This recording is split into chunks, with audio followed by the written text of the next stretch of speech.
நிலையான முதலாளி மற்றும் வேகமான ஊழியர். ஒரு காலத்தில் பசுமையான காட்டில் ஒரு முயலும் ஒரு ஆமையும் ஒரு பந்தயத்தை நடத்த முடிவு செய்தன. இது ஒரு சாதாரண பந்தயம் அல்ல, இது பெருமை, பொறுமை மற்றும் ஊழியர்களுக்கும் எம்ப்ளாயீஸ் முதலாளிகளுக்கும் பாஸர்ஸ் இடையிலான இயக்கவியல் பற்றிய கதையாக மாறும். முயல் வேகத்தையும் ஆற்றலையும் நம்பியிருக்கும் ஒரே மாதிரியான ஊழியரை போன்றது. தனது திறன்களில் நம்பிக்கையுடன் ஆமையை எளிதாக விஞ்ச முடியும் என்று அவர் நம்பினார். ஆமை மிகவும் மெதுவாக உள்ளது, நான் இழக்க வழி இல்லை என்று அவர் தனக்குள். மறுபுறம் ஆமை ஒரு அனுபவமிக்க முதலாளியைப் போல இருந்தது, அமைதியான மற்றும் மூலோபாயவாதி. நிலையான முன்னேற்றம் சில நேரங்களில் பிரகாசமான ஆற்றல் வெடிப்புகளை வெல்லும் என்பதை அவர் புரிந்து கொண்டார். பந்தயம் தொடங்கியது. எதிர்பார்த்தபடி முயல் மின்னல் வேகத்தில் ஓடியது. சில நிமிடங்களில் அவர் ஆமையை விட மிகவும் முன்னால் இருந்தார். பந்தயம் பையில் இருப்பதாக நினைத்து முயல் ஒரு மரத்தின் கீழ் ஓய்வெடுக்க முடிவு செய்தது. அவர் சத்தமாக, இது மிகவும் எளிதானது, நான் ஒரு சிறிய தூக்கம் எடுப்பேன் என்று கூறினார். இதற்கிடையில் ஆமை ஒரு தெளிவான திட்டத்துடன் ஒரு முதலாளியைப் போல சீராக முன்னேறிக்கொண்டே இருந்தது.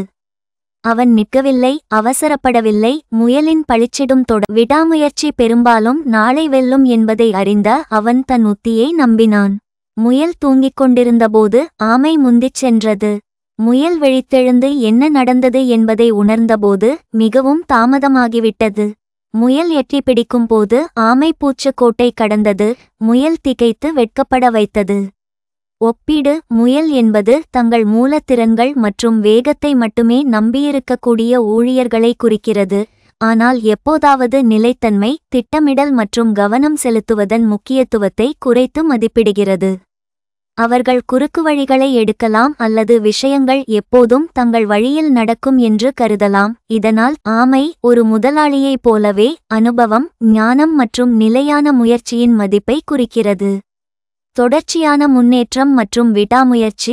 அதிக ஆற்றல் கொண்ட வெடிப்புகள் பின்தொடர்தல் இல்லாததை விட நிலையான முன்னேற்றம் மற்றும் விடாமுயற்சி பெரும். முக்கியமானது என்னவென்றால், ஊழியர்கள் ஆமையின் சில குணங்களை, நிலைத்தன்மை மற்றும் பொறுமை, ஏற்றுக்கொள்வதும், முதலாளிகள் தங்கள் முயல்களின் ஆற்றலையும் படைப்பாற்றலையும் மதிப்பதும், அனைவருக்கும் பயனளிக்கும் சமநிலையை வளர்ப்பது. எல்லோராலும் முதலாளியாக முடியாது, ஆனால் அவர்களால் முதலாளியைப் போல சிந்திக்க முடியும்.